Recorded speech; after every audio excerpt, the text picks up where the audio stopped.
Hello, good morning, friends. Welcome back in the design of AC machine subject of the seventh semester. Okay, so in the design of AC machine subject, in the last lecture of the design of AC machine, the mainly induction motor design, we have covered the stator winding design. Okay, so we have discussed in the stator winding design at the last time the different types of winding are used for the induction motor. Okay, so different types of shape of the coil are used, and these for a particular the coils we have used the different types of insulators, insulation material. Okay, not insulator but insulation materials. Okay, so different types of, you will know about the class E, class F insulating material. Okay, and the also we have discussed about the winding connections.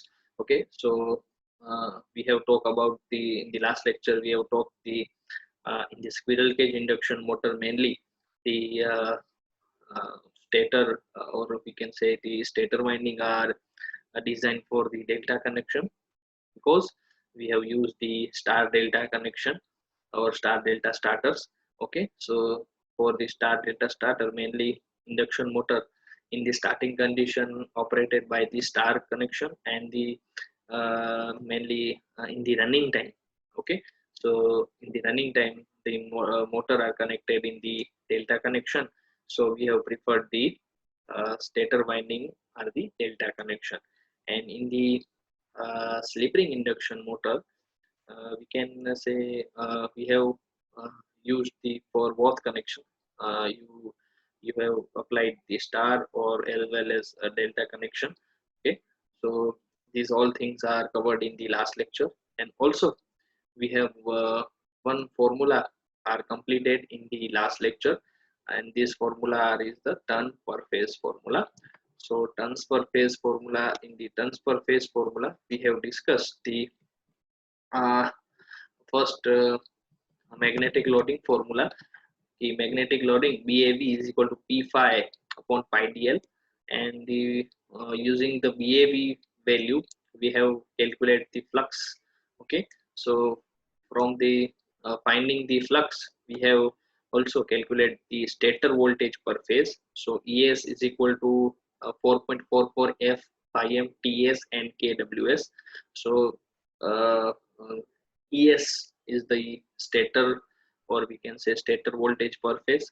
This is already know in the given data, and the flux, uh, the main value is the flux.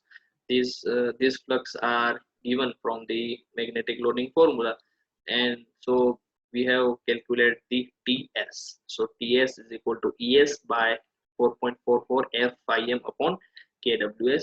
So here all value are there. ES 4.44 already know, frequency 50 hertz, phi m calculated from the BAV value, and KWS is the winding factor is already 0.955.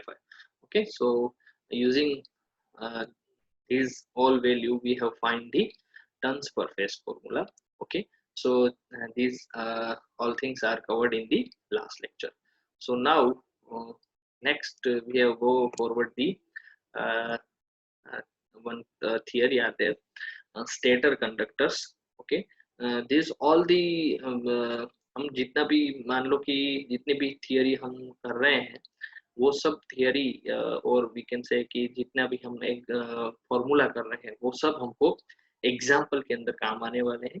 So in the next lecture में जो भी हमारे different types of हमारे मान ले कि भाई जो एग्जाम्पल है वो हम स्टार्ट भी करेंगे. नेक्स्ट लेक्चर में मेन डायमेंशन के एग्जाम्पल स्टार्ट करेंगे. Okay, so this all formula are very important for the calculate the example. Okay, so now we have talk about the stator conductors.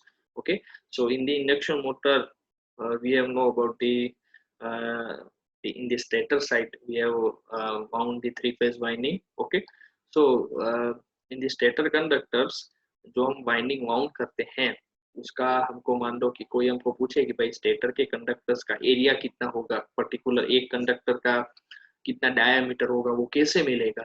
तो उसके लिए हमको जो भी स्टेटर कंडक्टर्स की वैल्यू जो है या कितना डायामीटर का लेना पड़ेगा, उसके लिए हमको पता है कि कोई भी कंडक्टर का जो डायामीटर होता है वो जो कंडक्टर के अंदर से करंट फ्लो होगा उसके प्रोपोर्शनल होगा। सो हमको वो एक पर्टिकुलर एक कंडक्टर के अंदर से कितना करंट फ्लो होगा वो हमको मिल जाए तो हम उसमें से जो भी कंडक्टर है उसका डायमीटर भी फाइंड कर सकते हैं और उसका गेज भी फाइंड कर सकते हैं।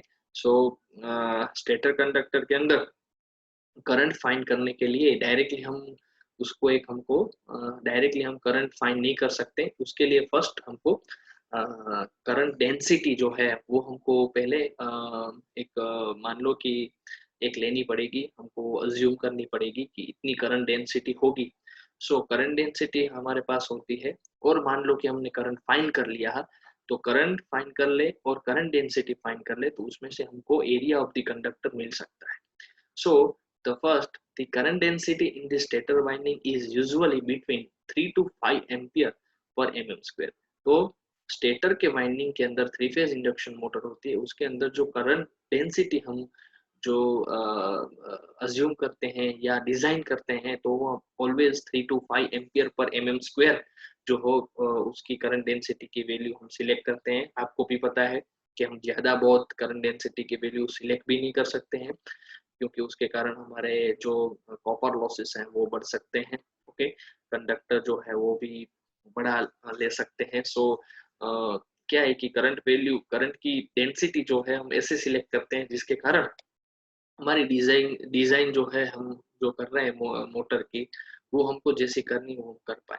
Okay, so current density directly proportional to the area of the conductor. जितनी करंट डेंसिटी हम ज्यादा लेंगे उतना हमारा जो एरिया होगा कंडक्टर का वो बड़ा होगा और जितना बड़ा कंडक्टर का एरिया होगा उतने हिसाब से हमको स्लॉट्स के अंदर वो कंडक्टर को पुट करने में तकलीफ होने वाली है। सो स्लॉट्स का भी एरिया बढ़ सकता है। सो ओवरऑल जो डायमीटर होता है और डायमेंशन होते हैं इंडक्शन मोटर के वो बढ़ सकते हैं। सो इंडक्शन मोटर हमारी जो होती है वो बड़ी हो सकती है। सो वो हम ऐसा नहीं करेंगे। अप्रोप्राइट हमको जितना भी सिलेक्ट करना हो उतनी कैपेसिटी हम सिलेक्ट कर सकते हैं। सो इसके अंदर हमने लिखा है कि 3 to 5 ampere per mm square always हम उसके बीच में कोई वैल्यू हम सिलेक्ट कर सकते हैं जो भी हमको डिजाइन में परफेक्ट सूट करती हो। ओके, सो और हमको एग्जाम्पल करेंगे तब ये करंट डेंसिटी हमको दी गई होगी एग्जाम्पल के अंदर। So we have directly find the current and from these two value we have to find the area of the stator conductor. Okay, so in the stator current per phase, मान लो कि अब आपको current find करना है stator के current पर phase. Current पर phase का मतलब है कि 3 फेज वाइंडिंग हम करते हैं। सो ये 3 फेज वाइंडिंग के अंदर पर फेज एक फेज के अंदर कितना करंट फ्लो होगा उसके बारे में बात करते हैं। सो एक फेज के अंदर करंट फ्लो होने के लिए आपको पता है हमारे पास पावर का फॉर्मूला होता है कि power is equal to 3 phase का पावर। देखें तो फेज का पावर होता है तो वो हमारे पास 3 फेज का पावर का फॉर्मूला क्या बनता है। तो सबको पता है कि पावर फेज वैल्यू में हम माने तो 3 VPH IPH means phase value ले रहे हैं 3 VI cos phi, ये हमारा पावर का फॉर्मूला होता है। ओके, सो अभी हम मान लो कि पावर फैक्टर कंसीडर नहीं करते हैं। सो हमारे पास फॉर्मूला क्या बनेगा, P is equal to 3 VP into IP। तो 3 VP इंटू IP फॉर्मूला होगा तो उसमें से हम I की वैल्यू फाइंड कर सकते हैं पावर अपॉन 3 और VP डाल दे पावर के नीचे तो हम डिनोमिनेटर में 3 VP आ जाएगा तो हमारे पास करंट जो है पर फेज की वैल्यू मिल सकती है। सो यहाँ पे यही वैल्यू पुट की है। So IS is equal to Q, तो Q हमको पता है power upon 3 into VP। So 3 into E, तो E का मतलब है स्टेटर के जो EMF है उसके बारे में। सो यही फॉर्मूला पावर का फॉर्मूला यूज करके करंट जो है वो फाइंड कर सकते हैं स्टेटर के करंट के स्टेटर के अंदर कितना करंट फ्लो होने वाला है। ओके, सो ये इजी है। ओके, सो ये IS हम आराम से फाइंड कर सकते हैं। IS मिल गया और हमने already 3 to 5 ampere per mm square के बीच में करंट डेंसिटी की वैल्यू ले ली है। सो करंट डेंसिटी की वैल्यू हमारे पास है, करंट मिल गया तो करंट के हिसाब से, करंट डेंसिटी और करंट के हिसाब से हमको area of the each stator conductor मिल सकता है। So area of each stator conductor AS is equal to IS into delta S.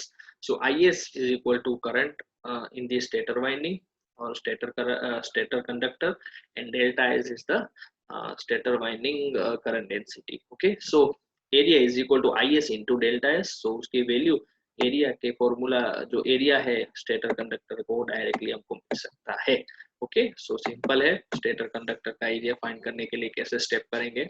Okay, अब हम बात करेंगे स्टेटर कंडक्टर हम कैसे कैसे लगा सकते हैं, तो उसके टाइप्स कैसे कैसे आते हैं। तो हमने तो क्या है कि जनरली स्टेटर कंडक्टर होते हैं कि स्टेटर की जो वाइंडिंग होती है वो हमने जनरली कैसे देखी होगी, आपको पता है राउंड टाइप के कंडक्टर छोटे छोटे देखे होंगे, लेकिन वो छोटे छोटे कंडक्टर हमने देखे होंगे राउंड टाइप के, वो जो छोटी छोटी मोटर होती है, छोटी मतलब कि मीन्स 5 HP की मोटर है, 10 HP की मोटर है, तो उसके अंदर हम राउंड कंडक्टर लगा सकते हैं, उसको राउंड कंडक्टर बोलते हैं, और राउंड वाइंडिंग होते हैं, उसके अंदर कंडक्टर होते हैं वो राउंड टाइप के होते हैं।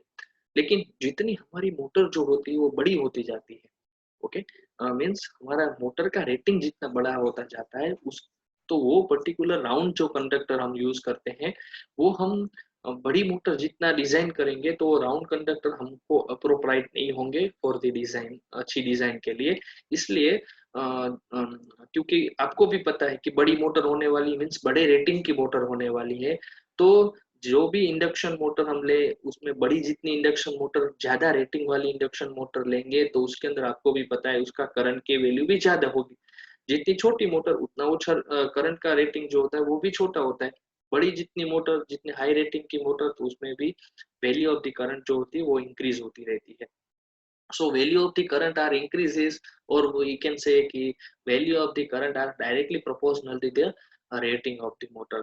So if rating of the motor are increases, so the current of the motor also are increases. Okay, so जैसे value of the current ज्यादा होती जाएगी तो उसमें राउंड जो कंडक्टर है वो हम वो इतने अच्छी तरीके से यूज हम नहीं कर पाएंगे।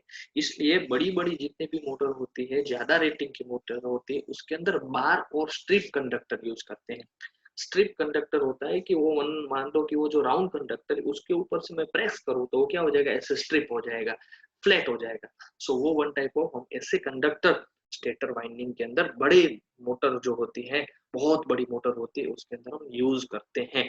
Okay, so high value of the current के लिए बार और स्ट्रिप कंडक्टर हम बोलते हैं कि वो यूज करते हैं। ओके, क्योंकि राउंड कंडक्टर जो होते हैं वो जो स्पेस फैक्टर होता है कि स्लॉट्स के अंदर सब राउंड कंडक्टर मान लो कि आप अरेंज करो तो स्लॉट्स के अंदर राउंड कंडक्टर जो होते हैं वो जगह ज्यादा, जो मान लो कि वो अपनी जगह ज्यादा रखेंगे, इसलिए ज्यादा जगह यूज करने के कारण वो जो पर्टिकुलर स्लॉट्स होगा उसका जो खुद का एरिया है वो हम अच्छी तरीके से यूज नहीं कर सकते। इसलिए फ्लैट कंडक्टर रखेंगे, स्ट्रिप टाइप के कंडक्टर रखेंगे, तो वही स्लॉट्स के अंदर हमारे फ्लैट कंडक्टर ज्यादा आ जाएंगे, और स्पेस जो होगी सब कंडक्टर के बीच में, वो कंडक्टर के बीच में जो स्पेस रहेगी वो कम रहेगी, और जितनी कम स्पेस रहेगी उतना हमारा जो वेस्टेज है, जो एरिया है स्लॉट्स का उसका जो वेस्टेज होता है, स्पेस बचती है, वो जितनी कम बचे स्पेस सब कंडक्टर के बीच में उतना हमारा ज्यादा है। जितना राउंड कंडक्टर, आप जितने भी कंडक्टर मान लो कि राउंड कंडक्टर एक हमारा स्लॉट से उसके अंदर डालते जाते हो, तो राउंड कंडक्टर जगह ज्यादा रोकते हैं, प्लस वो भी जो स्पेस जो होती है सब कंडक्टर के बीच में वो भी ज्यादा रहती है। क्योंकि राउंड राउंड सब आप करोगे तो आपको पता होगा कि मान लो कि मैं आपको दिखाऊंगा एक स्लॉट्स के अंदर कि मान लो कि ये रहा हमारा एक स्लॉट्स है, एग्जांपल देता हूँ।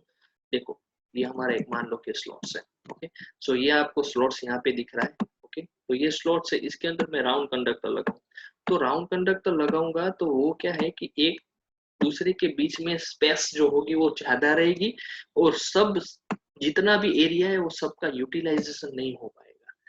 वही हम राउंड कंडक्टर के बगैर हमने मान लो कि स्ट्रिप कंडक्टर लिए तो ऐसे फ्लैट कंडक्टर होंगे। फ्लैट कंडक्टर मीन्स ऐसे हम मान लो कि स्क्वायर टाइप के ऐसे, तो स्क्वायर टाइप के कंडक्टर क्या होंगे, तो उसमें जगह भी नहीं रहेगी बीच में भी इतनी, और अरेंज भी आराम से हो जाएंगे, और अरेंजमेंट आराम से हो जाएगी, और दूसरा मान लो कि स्पेस जो होगी उसका यूटिलाइजेशन अच्छी तरीके से कर पाएंगे।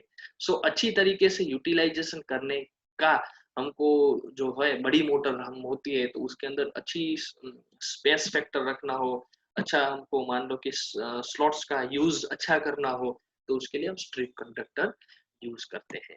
सो स्ट्रिप कंडक्टर हमको ज्यादा बड़ी मोटर हो तो उसके अंदर हम यूज भी कर सकते हैं।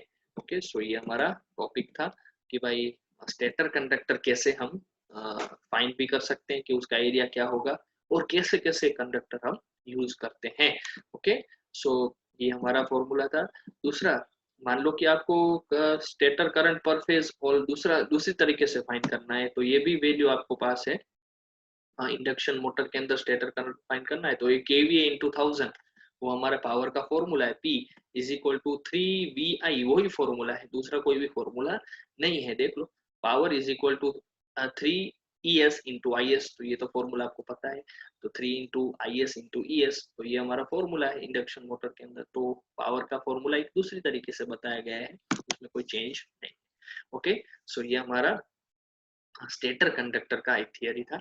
अब स्टेटर स्लॉट्स की डिजाइन आते हैं। अभी हमने जो कंप्लीट की वो स्टेटर वाइंडिंग की डिजाइन कंप्लीट की, कैसे कैसे वाइंडिंग हम यूज करते हैं। अब हमारे जब भी बात आएगी वो सब बात आएगी स्टेटर के स्लॉट्स की, कि कैसे कैसे हम स्टेटर के स्लॉट्स यूज करते हैं, स्लॉट कैसे कैसे टाइप्स के आते हैं, उसकी डिजाइन में क्या क्या चेंज आता है, कि कैसे डिजाइन होगी उसके अंदर। ओके, सो ये सब जो भी है हम नेक्स्ट लेक्चर में तो करने ही वाले हैं।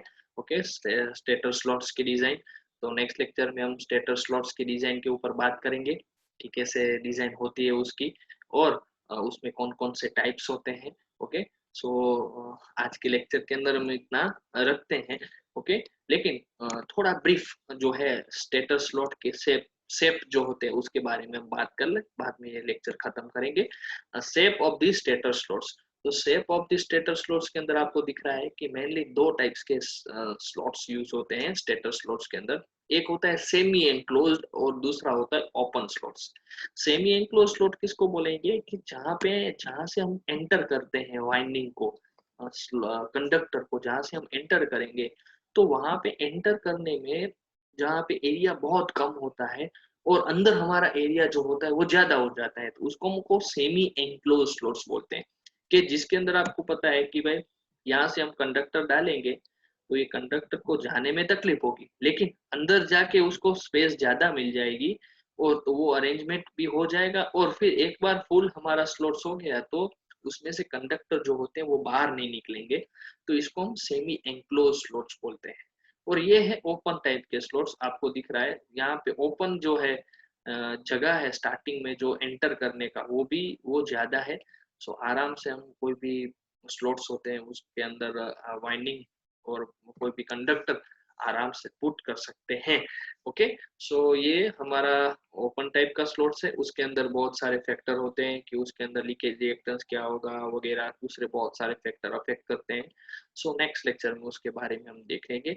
ओके, मेनली हमने आज जो है वो बात की स्टेटर के कंडक्टर के एरिया कैसे फाइंड करेंगे, उसका फॉर्मूला क्या है, कैसे कैसे कंडक्टर यूज करते हैं। ओके, सो इतना हम आज रखते हैं, नेक्स्ट लेक्चर में मिलेंगे, तब ज्यादा डेप्थ में बात करेंगे। ओके, सो आज के लिए असाइनमेंट के तौर पे एक ही क्वेश्चन दे रहा हूँ, और वो क्वेश्चन आपको पता है जो हमने जो टॉपिक किया वही क्वेश्चन है आज। हमारा जो क्वेश्चन है वो है explain the stator conductors for the induction motor design. Okay, so stator conductor कैसे फाइंड करेंगे उसके बारे में आज जो हमने बात की वही आपको लिख के गूगल क्लासरूम के थ्रू भेजना है। ओके, सो आज इतना हम रखते हैं। ओके, नेक्स्ट लेक्चर में मिलेंगे।